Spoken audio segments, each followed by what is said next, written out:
Mesdames et messieurs, c'est un honneur pour nous de vous avoir nombré, être toujours scotchés dans notre émission La Découverte. C'est pour la deuxième fois que nous recevons dans cette émission un jeune leader au nom de Monsieur Gaston Djoulou. La majorité lui connaissent déjà via ce qu'il est en train de faire de partout. Voilà, nous lui disons bonjour et bienvenue. Merci beaucoup, Monsieur Daniel. Bonjour. Bonjour. Mesdames et messieurs, c'est avec lui que nous allons discuter sur un sujet très capital et très important que beaucoup de jeunes ignorent. Le sujet est intitulé le repère. Monsieur Gaston, vous en tant que jeune leader, parce que à chaque leader son repère. C'est lui qui manque de repères, donc il risque de se perdre à tout moment. Vous en tant que jeune leader, pouvez-vous nous dire qui vous inspire à faire la politique?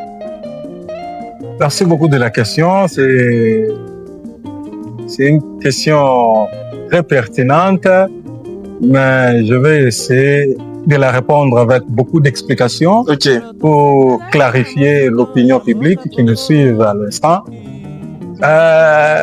En politique, nécessairement, on ne commence pas au hasard comme ça. Tout à fait. On ne commence pas au hasard, on se lève d'un bon matin comme ça, tu te dis, je mène maintenant une carrière politique. Non. Nécessairement, vous devez avoir acquis, vous avez eu la motivation.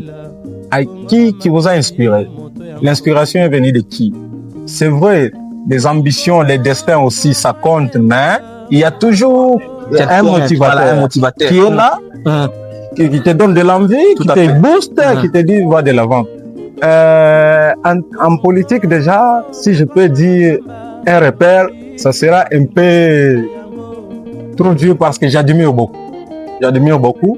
C'est vrai, vous me connaissez déjà, vous connaissez mon parti politique, vous connaissez quel type de politique que je mène. D'ailleurs, je précise que jusqu'à preuve du contraire, nous demeurons dans l'opposition. Pas n'importe quelle opposition, une opposition républicaine. Si je veux dire que j'ai un repère, je dirais c'est le président Moïse Katumbi. Le président Moïse Katumbi. C'est le président Moïse Katumbi, mais c'est pas seulement lui qui m'inspire de la politique. J'aime ce qu'il fait, j'aime son esprit managérial, j'aime sa vision politique. En tout cas, tout de lui, j'avoue que je suis en parfaite collaboration avec lui. Mais au-delà de tout ça, il y a des ceux-là aussi qui font très bien la politique et ils ne peuvent que recevoir nos éloges. C'est à l'instant, je veux parler de l'honorable sénateur Salomo Idi Kalonda, le conseiller spécial d'ailleurs de mon président à moi. Il fait partie toujours dans le même parti politique. Oui. Jusqu'à preuve du contraire, ensemble, il y a pas de trahison. Il y a pas de trahison. On peut prendre un congé, sinon il n'y a pas de trahison. Là, c'est la fidélité ou rien. La fidélité compte toujours. En tout cas. Et puis, c'est pas seulement que ma famille politique que j'admire beaucoup. Il y a aussi de ceux-là qui sont nos voisins, nos adversaires politiques, à qui j'apprécie leur façon de faire les choses. C'est notamment l'honorable Delis Sangai Pumu, le président national du parti politique Envol. Donc, j'aime aussi sa rigueur politique, donc sa manière de faire les choses. C'est vrai qu'il nous manque, nous, jeunes, qui ont l'envie de faire comme eux, dans des endroits comme au Parlement. Voilà, il nous manque. Sinon, je l'apprécie beaucoup. J'aime la sagesse du spécial que je viens de citer tout à l'heure là, du spécial Salomo Idi Kalonda. J'aime...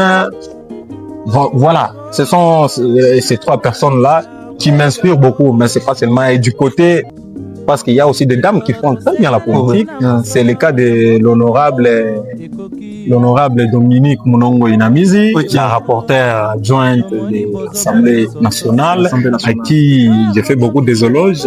Elle fait très bien la politique, au service de la nation. En tout cas, merci beaucoup. Il est toujours très important et très capital d'avoir un repère pour se référer. Au cas contraire, c'est la perdition. Mesdames et messieurs, c'est par ici que nous jetons l'encre de cette émission. Nous vous donnons rendez-vous à la prochaine occasion. Ciao.